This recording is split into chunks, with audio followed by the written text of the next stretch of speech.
I haven't made any baguettes for over a year. Time for that to change.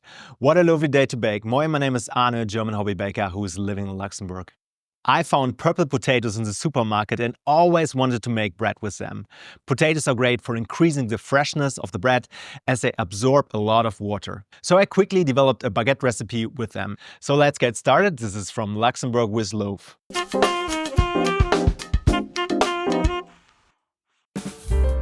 We start the evening before we bake by grating our mashed potatoes. If you already have cooked potatoes, you can of course use them as well. I had these purple potatoes which I always wanted to integrate into a bread, and they looked so cool. Look at the inside. So I peeled them, cut them in half and put them in a pot. And then I cooked them for about 25 minutes. Of course, add a little bit of salt and then heat up. Once the water is boiling, you can reduce the temperature to 3, and I was really surprised as the water turned out green. After they were soft enough, I removed the water and then smashed them. And then I took about 150 grams of that smashed potatoes. I put that on the side, and this will go into the fridge overnight.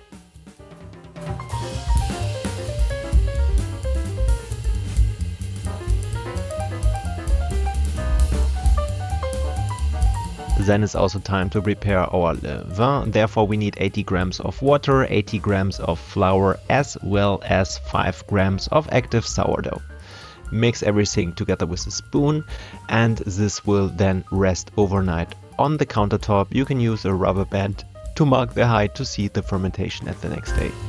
So for the main dough we need 600 grams of flour, 320 grams of water, 156 grams of levain, the mashed potatoes, and 14 grams of salt. The mashed potatoes really got a nice color overnight in the fridge, and also the levain was really nice and bubbly. So let's start by adding the ingredients into the mixing bowl. First of all, we add the water, not everything at once, we leave a little bit for later, and then we add the flour as well as the levain. And then we add the mashed potatoes. And then we start our mixer and mix at low speed for about 10 minutes.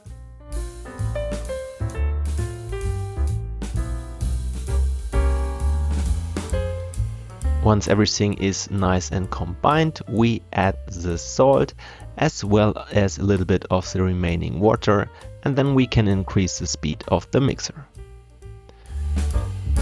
We mix for another 5 minutes at that speed and add the remaining water portion by portion. Once everything looks like this, we can do a window pane test to check if the gluten has been developed. Therefore stretch the dough, and this looks really nice. So we can put everything in a greased plastic container, and this will rest for 30 minutes. After that we do the first set of coil folds. Therefore wetten your hands and then pull the dough up and move it over, rotate the box and do the same thing again. And then rotate the box and do the same thing again. As the dough was very sticky, I repeated that process one more time, but one time is usually enough. Then we wait for another 30 minutes and do a second set of coil folds. In the first 2 hours of the dough, the gluten development can be achieved by repeating that process over and over again. Of course, the dough needs to relax in between, so we wait for another 30 minutes and then we do the third set of coil folds. Wetten your hands, pull the dough up, move it over, rotate the box, repeat the step, rotate one more time, And then you already see the gluten has already been developed quite nicely. The dough keeps its shape. And then we do the fourth set. Same process again.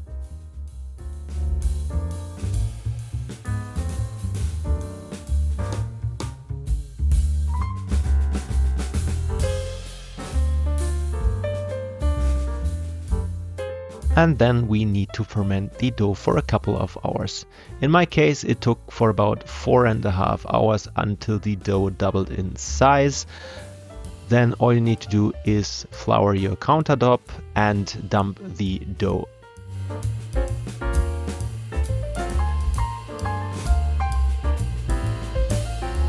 Then you can also sprinkle some flour on top as well as your kitchen scale.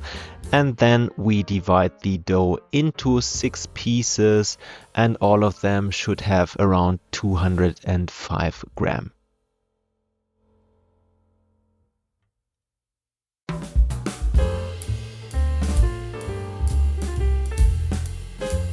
Of course, you can also just cut them into 6 pieces. You don't have to measure them.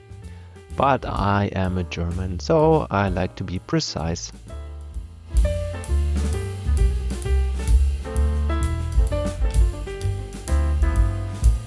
So this process takes a little bit of time.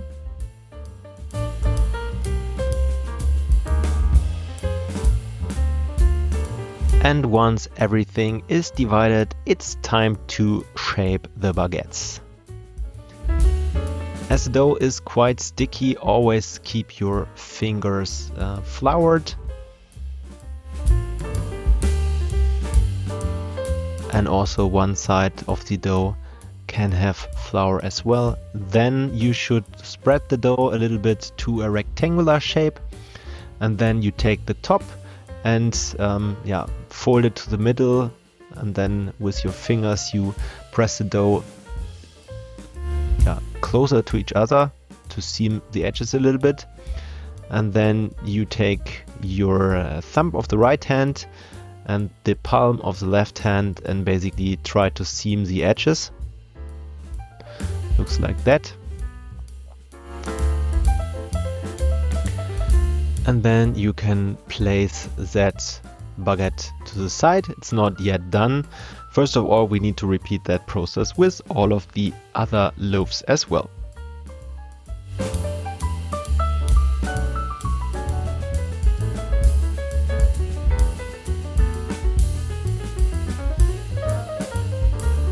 So, and for the last one, I'm showing you the process again.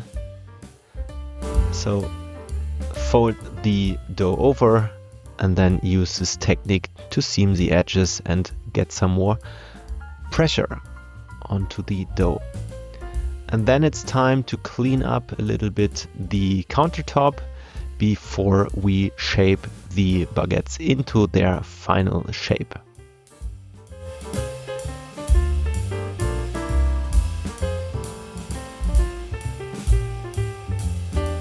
I'm having here some special cloth for baguette. This will prevent the baguettes from sticking to it.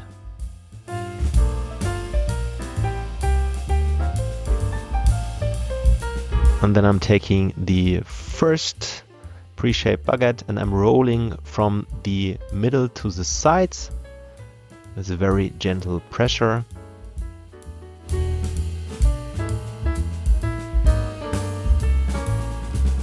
And then place them onto the kitchen towel or these cloths. Try to have the seam on top, and then we repeat the same process again with all the other baguettes. These are very tiny baguettes, I have to admit, like 200 grams is not that much though. If you want to have bigger baguettes, 300 gram would also like fit in the normal oven. I think you will still call them demi baguettes because they're only half of a real baguette.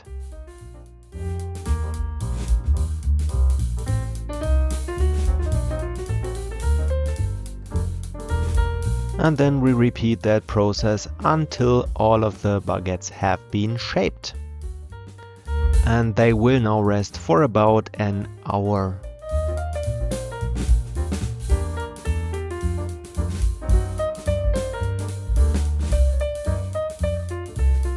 After an hour, I have preheated the oven to 250 degrees Celsius, that's 482 degrees Fahrenheit. And then I'm having here my sliding board, and I have here this little board which I'm using to transfer the baguettes to my parchment paper. I should have placed some flour on the sliding board, as you see right now.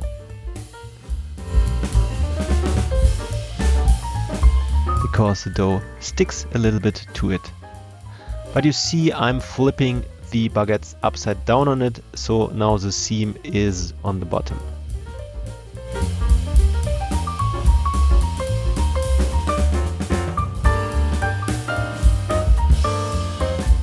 Flip then on the sliding board, but of course you can also use your hands to transfer them.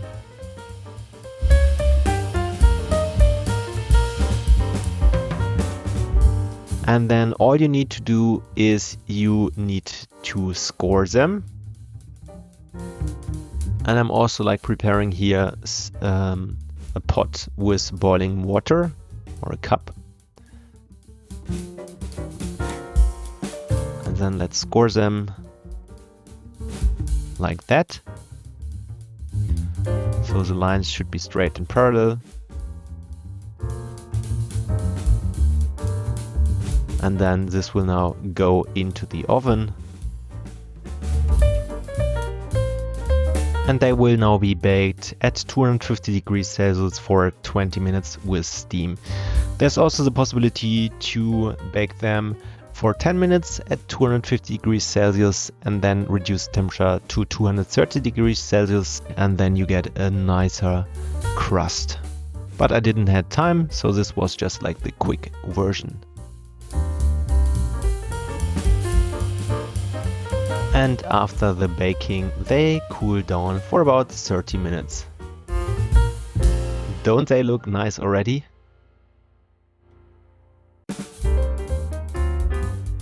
So let's cut one of the baguettes and see how the crumb had been developed.